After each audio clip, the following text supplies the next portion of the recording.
ಈ ಶುಭ ಸಂದರ್ಭದಲ್ಲಿ ಕರ್ನಾಟಕದ ಕೀರ್ತಿಯನ್ನು ರಾಷ್ಟ್ರ ಮಟ್ಟದಲ್ಲಿ ಮಾತ್ರವಲ್ಲದೆ ವಿಶ್ವ ಮಟ್ಟದಲ್ಲಿ ಹೆಚ್ಚಿಸಿದ ಒಬ್ಬ ಮಹಾನ್ ವೀರ ಸೇನಾನಿಯನ್ನು ನೆನೆಯುವುದು ನಮ್ಮೆಲ್ಲರ ಕರ್ತವ್ಯ. ಅವರೇ ಭಾರತೀಯ ಸೇನೆಯ ಪ್ರಥಮ ಮಹಾದಂಡನಾಯಕ ಫೀಲ್ಡ್ ಮಾರ್ಷಲ್ ಕೊಡಂದೇರ ಮಾದಪ್ಪ ಕಾರ್ಯಪ್ಪನವರು. ಕರ್ನಾಟಕದ ಕೊಡಗು ಜಿಲ್ಲೆಯ ಶನಿವಾರ ಸಂತೆಯಲ್ಲಿ ಜನಿಸಿದ ಕಾರ್ಯಪ್ಪನವರು ಕೇವಲ ಒಬ್ಬ ಸೈನಿಕನಾಗದೆ ಇಡೀ ಭಾರತೀಯ ಸೇನೆಗೆ ಶಿಸ್ತು ಮತ್ತು ರಾಷ್ಟ್ರ ಪ್ರೇಮವನ್ನು ಹೊಸ ದಿಕ್ಕನ್ನು ತೋರಿಸಿದವರು.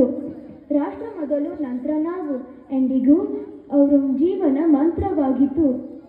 ಅವರು ಈ ಮಾತು ಎಂದಿಗೂ ಪ್ರತಿಯೊಬ್ಬ ಭಾರತೀಯ ಸೈನಿಕನಿಗೆ ದಾರಿ ದೀಪವಾಗಿದೆ.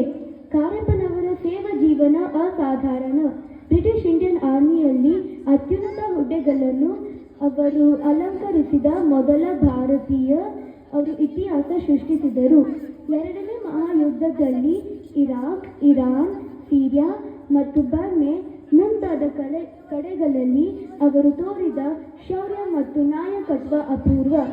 ಕಾರ್ಯಪ್ಪನವರು ಕೇವಲ ಯುದ್ಧವನ್ನು ಗೆಲ್ಲುವ ನಾಯಕನಾಗಿರಲಿಲ್ಲ, ಅವರು ಮೌಲ್ಯಗಳ ಪ್ರತಿಪಾದಕರಾಗಿದ್ದರು. ಅವರು ಸೇನೆಗೆ ಶಿಸ್ತು, ಪ್ರಾಮಾಣಿಕತೆ ಮತ್ತು ಸಮಯ ಪ್ರಜ್ಞೆಗೆ ಅವರು ಹೆಚ್ಚು ಒತ್ತು ನೀಡಿದ್ದರು. ಸೇನೆ ನಿವೃತ್ತಿಯ ನಂತರವೂ ಅವರು ಮಾಜಿ ಸೈನಿಕರ ಕಲ್ಯಾಣಕ್ಕಾಗಿ ಅವರು ತಮ್ಮ ಜೀವನ ಮುಡುಪಾಗಿಟ್ಟರು. ಇಂಥ ಧೀಮಂತ ವ್ಯಕ್ತಿ ನಮ್ಮ ಕರ್ನಾಟಕದಲ್ಲಿ ಜನಿಸಿದ ನಮ್ಮ ಹೆಮ್ಮೆಯ ಸಂಕೇತ. ಕನ್ನಡ ನಾಡು ಕೇವಲ ಸಾಹಿತ್ಯ,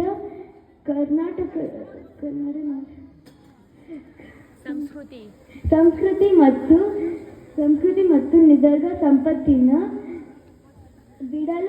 ಅದು ರಾಷ್ಟ್ರದ ರಕ್ಷಣೆಗೆ ನಿಂತ ನಾಡು ವೀರರ ಎಂಬುದಕ್ಕೆ ಕಾರ್ಯಪ್ಪನವರ ಸಾಕ್ಷಿ.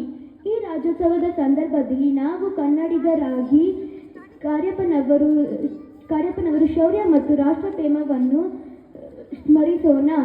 ಅವರು ಆದರ್ಶಗಳನ್ನು ನಮ್ಮ ಜೀವನದಲ್ಲಿ ಅಳವಡಿಸಿಕೊಂಡು ನಮ್ಮ ನಾಡಿನ ಮತ್ತು ದೇಶದ ಪ್ರಗತಿಗೆ ಸ್ಮರಿಸೋಣ.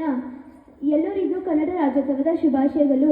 ಜೈ ಹಿಂದ್, ಜೈ ಕರ್ನಾಟಕ ಮಾತೆ. Thank you Bhagyashree.